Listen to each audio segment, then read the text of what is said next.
¿Cómo están, queridos hermanos y oyentes en general?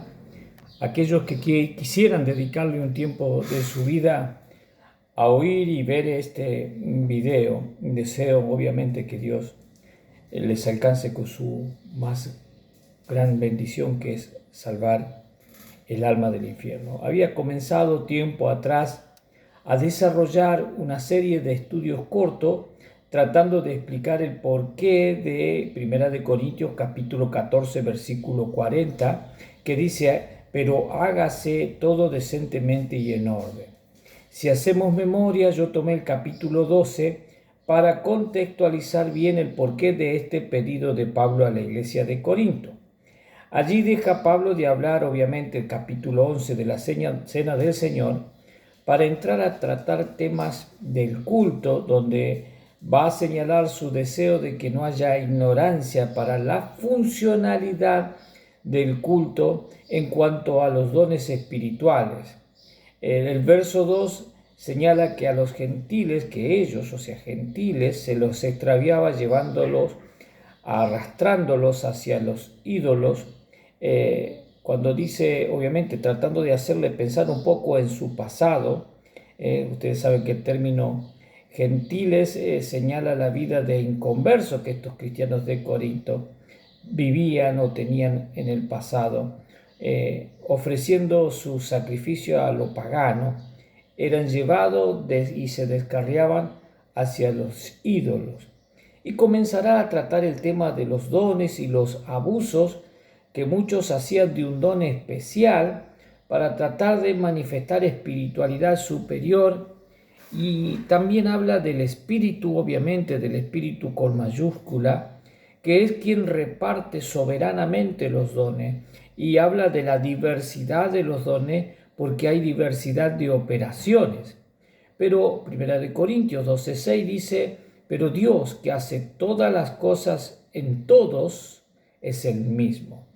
Hasta el verso 12, Pablo habla de cómo el Espíritu Santo, que es el Dios operante en la iglesia, señala todo eso. Y en el verso 13 señala como este mismo Espíritu Santo, que es quien tiene en el Trino Dios la facultad de repartir dones como Dios soberano que es, también bautiza, sumerge al creyente en el cuerpo, o sea, la iglesia, más allá de quién sea esa persona, más allá de a qué nacionalidad pertenezca esa persona. Ese cuerpo es algo valioso y especial, señalado en el verso 12, de una manera enfática, como un solo cuerpo, donde hay muchos miembros. Y se encarga de detallarnos esto en el verso 14, para luego en el verso 27 dejar bien claro que somos el cuerpo de Cristo. La iglesia es el cuerpo de Cristo. Y dice el verso 27, y miembro cada uno en particular.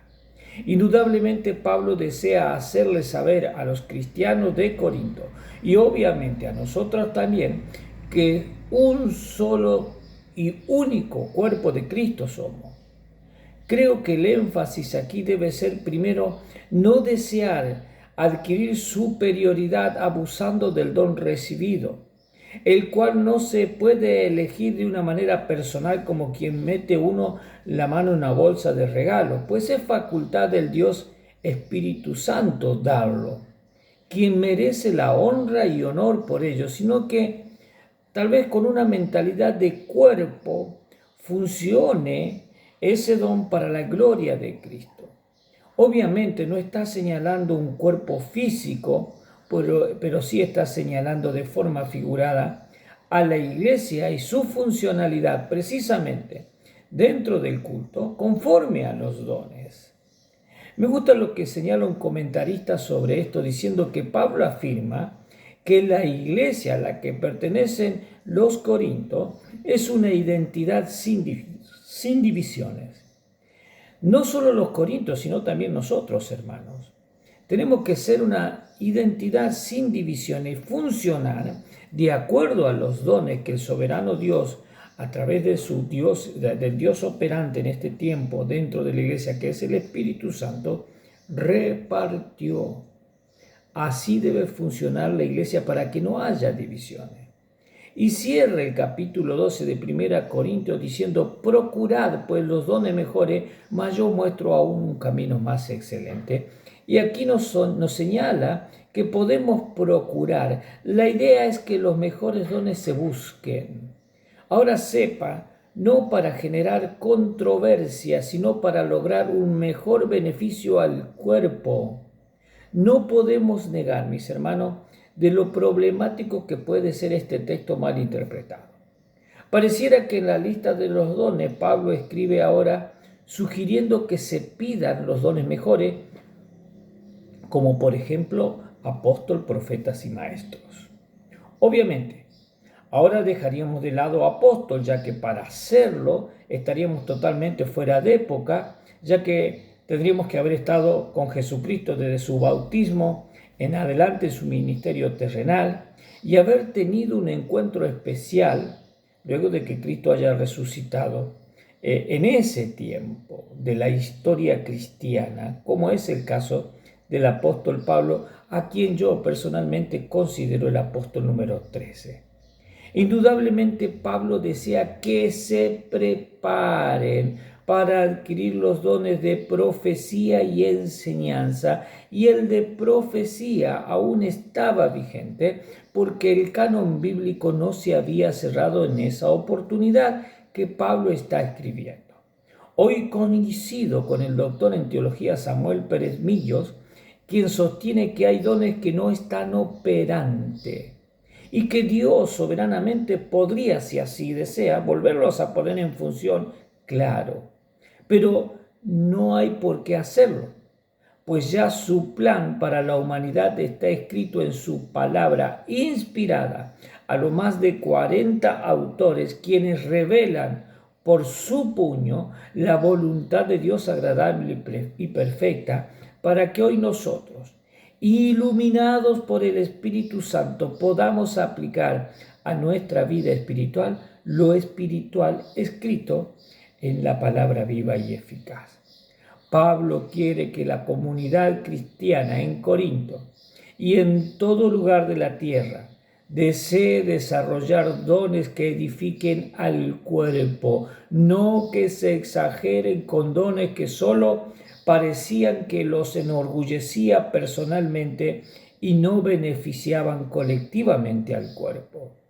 No estaba menospreciando el don de lengua que en ese entonces aún estaba vigente. Hoy ya no está vigente, pues la Biblia está traducida a la mayor cantidad de idiomas y dialectos del mundo, aunque reconozco que quedan algunos pocos lugares sin copias completas de la Biblia en su idioma. Pero debemos decir que en los principales idiomas ya está traducida la Biblia. No hace falta que nadie hable otra lengua por el poder del Espíritu Santo, ni tampoco que diga que habla en lenguas angélicas, porque cada vez que un ángel se comunicó con algún humano, podía hablar el idioma que ese humano entendía. Dios no es un Dios de confusión, amados. Tiene suficiente poder para hablarnos a cada uno como nosotros hablamos. Nadie hoy es tan especial en cuanto a ese sentido, créame. Y aunque parezca duro decirlo, quien dice hablar otra lengua por el poder del Espíritu, no está haciéndolo por el poder del Espíritu Santo de Dios. Entiendo por la Biblia que hoy Dios no se comunica así a su pueblo. Lo hace a través de maestros que desean prepararse para alimentar al pueblo de Dios, al cuerpo de Cristo, que es la iglesia, con la leche espiritual no adulterada, la cual se debe desear como niño recién nacido. Concluimos, mis queridos, este resumen del capítulo 12 de 1 Corintios para que en el próximo video podamos introducirnos a un resumen, por así decirlo, del capítulo 13 e ir contextualizando el por qué Dios nos manda a hacer todo decentemente y en orden, como lo señala 1 Corintios capítulo 14, versículo 40. Deseo que Dios les bendiga, mis amados, y que procuremos cada día estudiar las Escrituras para que podamos contribuir al cuerpo de Cristo con un buen alimento espiritual. Mire, Hebreos dice, ¿cómo escaparemos nosotros si descuidamos esta salvación tan costosa y no estudiamos sobre ella y sobre el Dios de salvación en las Sagradas Escrituras? Mi amado, deseo que nos introduzcamos en la hermosa palabra de Dios. En ella pues no hay confusión. En ella está todo muy claro y nada más necesitamos que interesarnos por estudiarla. Dios les bendiga y nos vemos en un próximo video.